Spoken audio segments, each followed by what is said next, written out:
Hello everybody, welcome to our presentation on posthumanism, based on the first 30 pages of Rosi Braidotti's most recent book, The Posthuman, from 2013.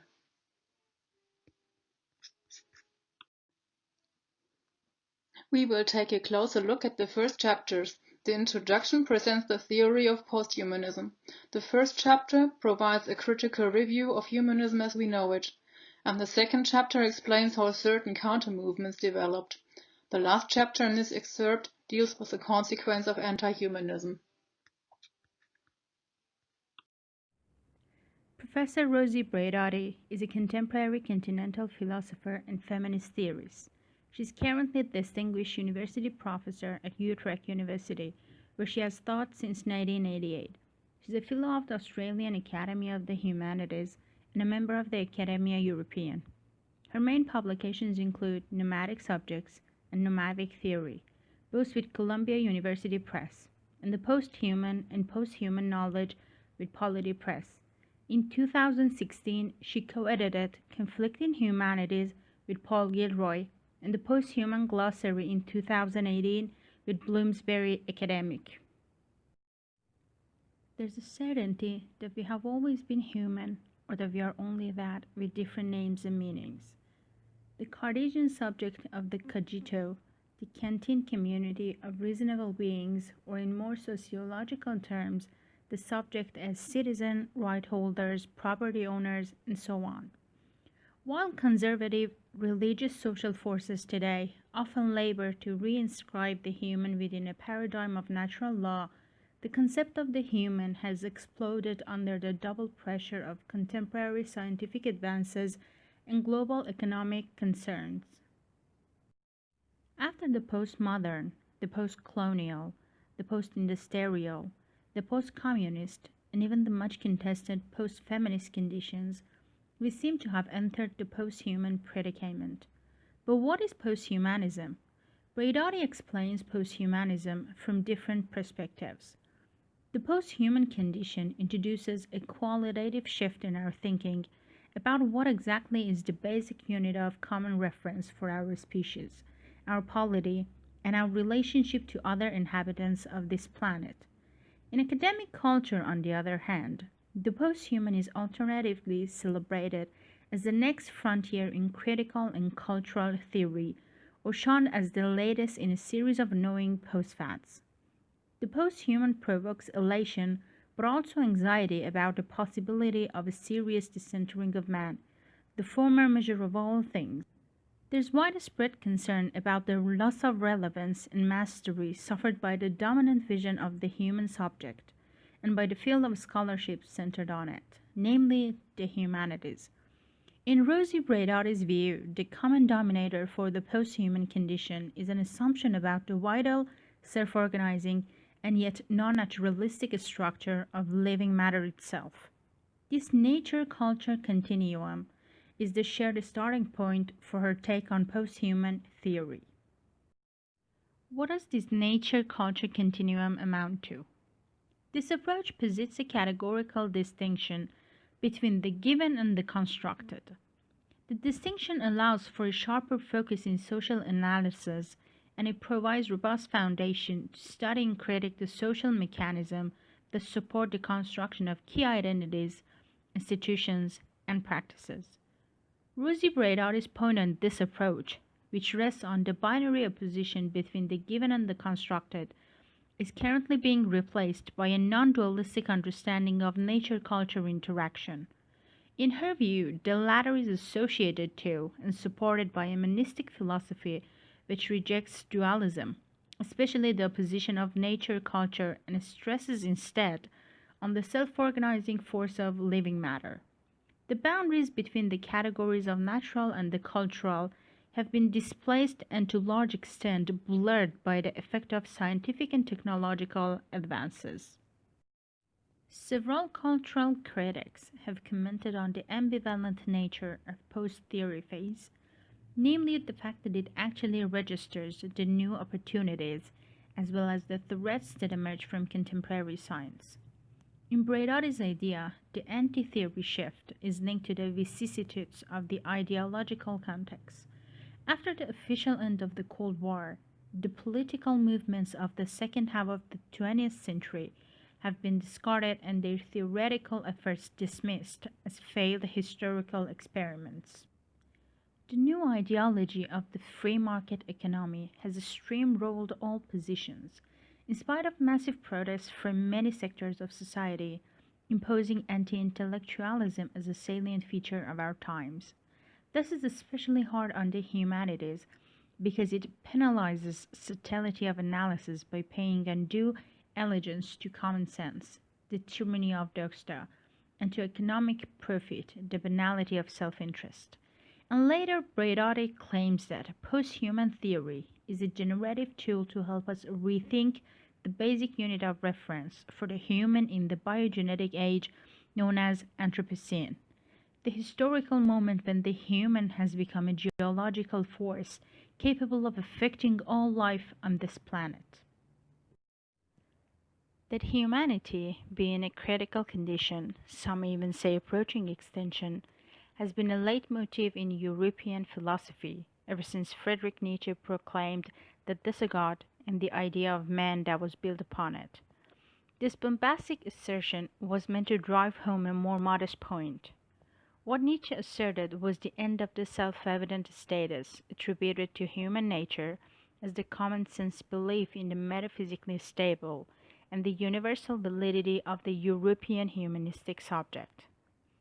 Nietzschean genealogy stresses the importance of interpretation over dogmatic implementation of natural laws and values.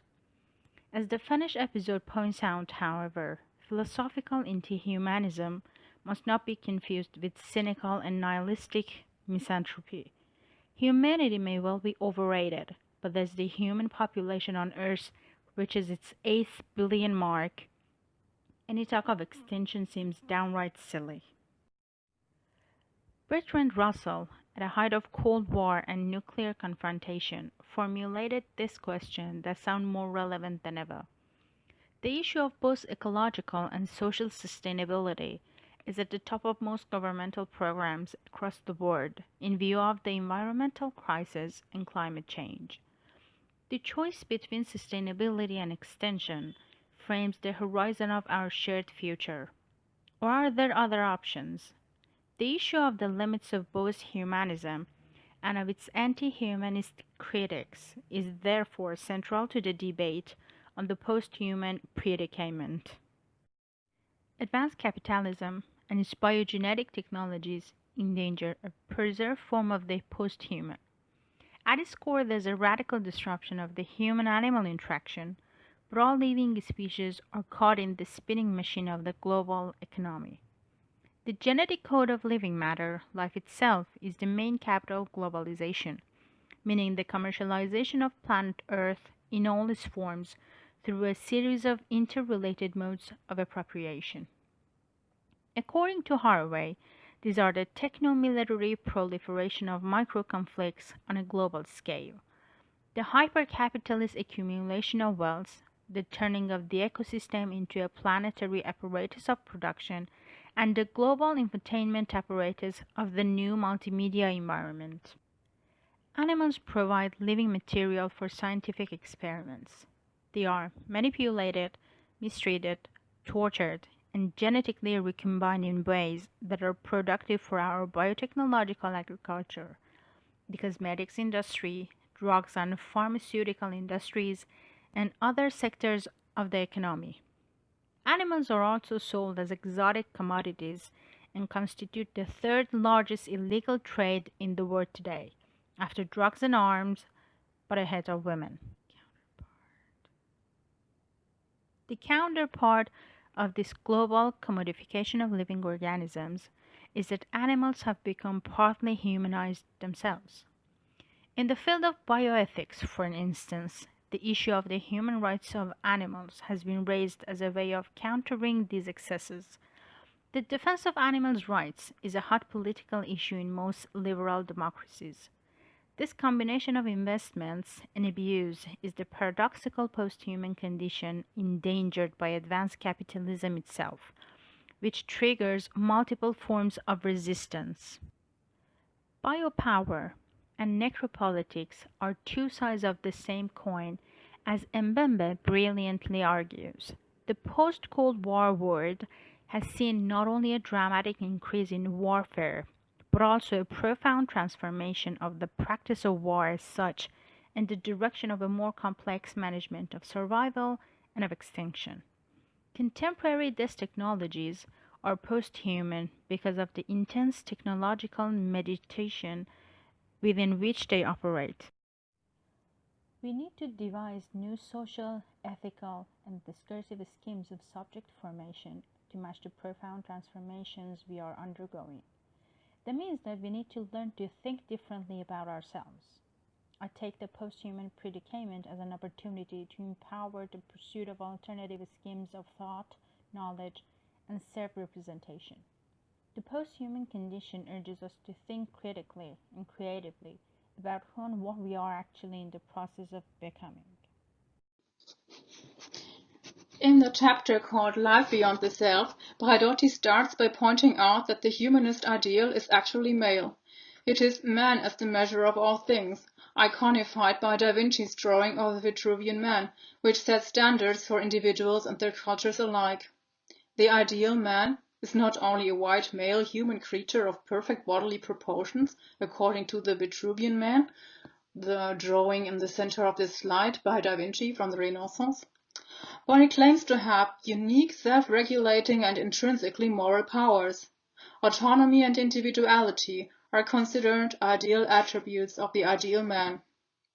Humanist ideas originate from ancient Greece, were reintroduced in the Renaissance, mostly Italy and France, and became a European civilizational ideal in the 19th century, significantly influencing the imperial development of Germany, France, and Great Britain. Humanism as a doctrine developed into a civilizational model, shaping the image of Europe as the cradle of rational scientific thinking and intellectual evolution. It was to turn into a hegemonic cultural model. Idolatrized by Hegel in his 19th century standard-setting work, Philosophy of World History, and confirmed by Husserl in the 1930s, humanism was regarded as a superior ideal. The powers of reason were supposed to prevent even the rise of fascism in Europe. However, 2 world wars later, it became obvious that Europe had not been true to its noble humanist ideals. In fact, those ideals had given way to eugenics, racism, fascism, and war. Is there an epistemic violence built into humanism, based on man as the measure of all things? The factional violence at least appears to be a universal human trait that cannot be overcome by rationality alone. One of the critical issues of this humanist ideal has always been its view of the other. While not necessarily meant to be derogatory, the powers that be always found it easy to instrumentalize and pervert the humanist moral ideal in order to portray the different other as inferior. However, according to Edward Said, humanism can also act as a protective or even defensive nationalism in a colonial context. Autonomy and individuality could help protect suppressed languages and cultures. The inherent ambivalent characteristic of humanism is summed up in this quote by Rosi Braidotti. Complicitous with genocide and crimes on the one hand, supportive of enormous hopes and aspirations to freedom on the other, humanism somehow defeats linear criticism. This protean quality is partly responsible for its longevity. So this chapter, Life Beyond the Self, depicts humanism as an idea or an ideal of the past. So we are moving on past humanism to the next chapter, which deals with anti-humanism. According to Braidotti, the ideologies that emerged after the Second World War were clearly anti-humanist. Movements like feminism, decolonization, and anti-racism, anti-nuclear, and pacifist proposed new radical political, social theories and epistemologies. She suggests that these movements are a direct response to fascism and Holocaust on the one hand and communism and the Gulag on the other. However, in her words, fascism and communism also rejected European humanism. Fascism shunned the very roots of Enlightenment-based respect for the autonomy of reason and the moral good. Socialism pursued a communitarian notion of humanist solidarity. Socialist humanism had been a feature of the European left since the utopian socialist movements of the 18th century. Although fascism lost popularity after the Second World War, communist humanism stayed relatively popular. This was due to the damage fascism had done to European social and intellectual history. Fascism was the reason the very schools of thought that had been central to philosophy in the earlier part of the 20th century to be banned, namely Marxism, psychoanalysis, the Frankfurt School, and Nietzschean genealogy. Another reason why Marxist humanism remained popular after the Second World War was that the USSR played a pivotal role in defeating fascism. As a result, the generation following the war had a positive view of Marxist praxis and ideology. However, this differed greatly from the intellectual culture of the US, which was strictly anti-communist. Marxist-Leninism, though, is different from social humanism in that it rejected the emphasis on the fulfillment of the human being's potential for authenticity as opposed to alienation. It offered as an alternative proletarian humanism, also known as the revolutionary humanism of the USSR. According to Edward Said, anti-humanism took hold on the United States intellectual scene partly because of widespread revulsion with the Vietnam War. Part of that revulsion was the emergence of a resistance movement to racism, imperialism generally, and the dry-as-dust academic humanities that had for years represented an apolitical, unworldly, and oblivious, sometimes even manipulative attitude to the present, all the while adamantly extolling the virtues of the past. The New Left in the USA throughout the 60s and 70s embodied a militant brand of radical anti-humanism which was posited in opposition not only to the liberal majority, but also to the Marxist humanism of the traditional left. Both Sartre and de Beauvoir, influenced by Marxist theories of alienation and ideology, connected the power of reason with that of dominant powers, showing a correlation between philosophical ratio and real-life social practices of injustice. However, they continue to defend the universalist idea of reason and to rely on a dialectical model for the resolution of these contradictions. This, and being critical of hegemonic models of violent appropriation and consumption of the others, define the task of philosophy as a privileged and culturally hegemonic tool of political analysis. So, a philosopher is a thinking human being who continues to pursue grand theoretical systems and overarching truths. Sartre and de Beauvoir see humanistic universalism as a distinctive trait of Western culture. They use the conceptual tools provided by humanism to challenge philosophy and its historical responsibilities. The combination of this humanistic universalism and social constructive emphasis on the man-made and historically variable nature of social inequalities makes a robust political ontology possible. For example, de Beauvoir's idea of feminism, which draws on the humanist principle, states that woman is the measure of all things female, and the feminist philosopher needs to take into account the situation of all women. The Vitruvian female forged a bond of solidarity, which the second wave of feminism turned into the principle of political sisterhood in the 1960s. The new forms of philosophical radicalism in Europe during the 1960s challenged the dogmatic structure of communism. As a response to communism, the generation of 1968 appealed directly to the subversive potentials of the texts of Marx so as to recover their anti-institutional roots. Their radicalism was expressed in questioning and critiquing humanism and the political conservatism of the institutions that embodied Marxist dogma. Anti-humanists later came to be known as the post-structuralist generation. By the time Michel Foucault published The Order of Things in 1970 as a critique of humanism, the question of what the human is supposed to mean was highly debated.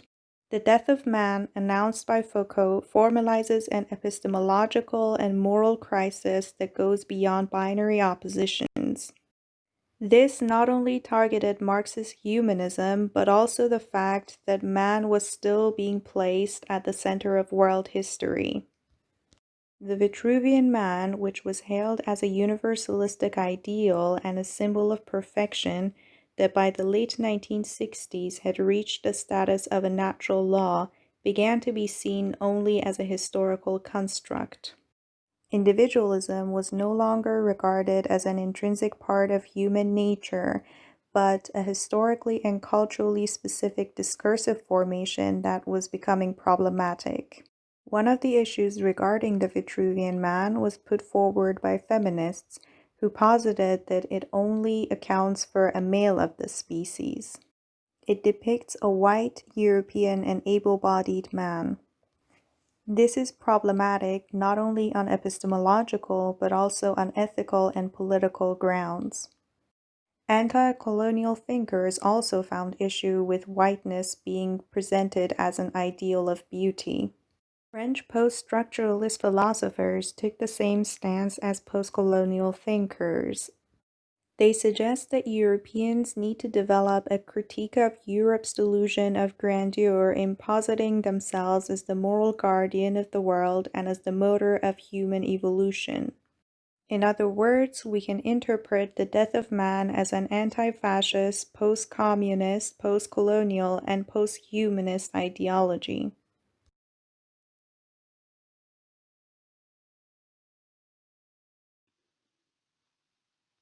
The final chapter in this excerpt is titled The Death of Man, the Deconstruction of Woman, and deals with post-humanist ideals. Death of Man is an expression by French post-structural philosopher Michel Foucault. Sentenced to death are the all-perverted humanist ideals. The idea of deconstruction of woman refers to the post-humanist understanding of gender as a social construct. Humanism never defined the role of the female human as such, but post-humanism sees the development of feminism and also many other global liberation movements, such as the peace movement or anti-discrimination movement seeking equal rights for ethnic minorities. Post-humanism appears to have developed from the anti-humanist ideas already presented. It is thus a rather young school of thought. Unlike humanism, it developed globally, markedly in France and the USA. The human being is perceived as a complex and rational subject framed by embodiment, sexuality, affectivity, empathy, and desire as core qualities.